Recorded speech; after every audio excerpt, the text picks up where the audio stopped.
In today's video, I'm going to teach you how to add an email alias in iCloud Mail. Before we jump in, here's what an alias is and why it's helpful. An email alias is simply an alternate at iCloud.com address that's linked to your main iCloud Mail account. It doesn't replace your existing address.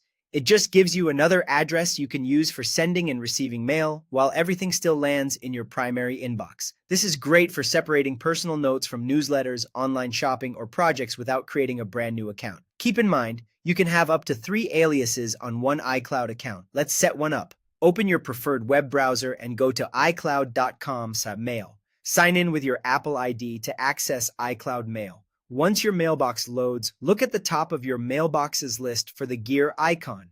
Click that gear and choose Settings. This opens the Settings window where you manage your mail preferences. In the Settings window, go to the Account section and click Add Alias. A small form appears with 3 fields. First, enter the alias address. This is the nickname that comes before the at iCloud.com, and it needs to be between 3 and 20 characters. Next, add a label.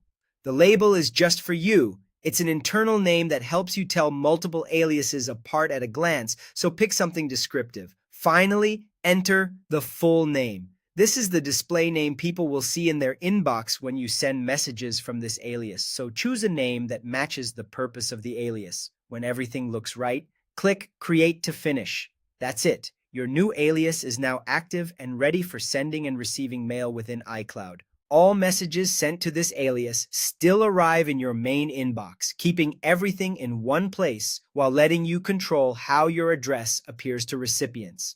A few helpful tips as you manage aliases. You can turn an alias off or delete it later in the same settings area if you no longer need it. If you delete an alias, you generally can't recreate it right away. You may need to wait up to 7 days, especially if you've reached the 3 alias limit. And remember, aliases are only for email sending and receiving. They can't be used to sign into iCloud or your Apple ID. That's all you need to add an email alias in iCloud Mail. Thanks for watching and enjoy the extra flexibility and organization that aliases bring to your inbox.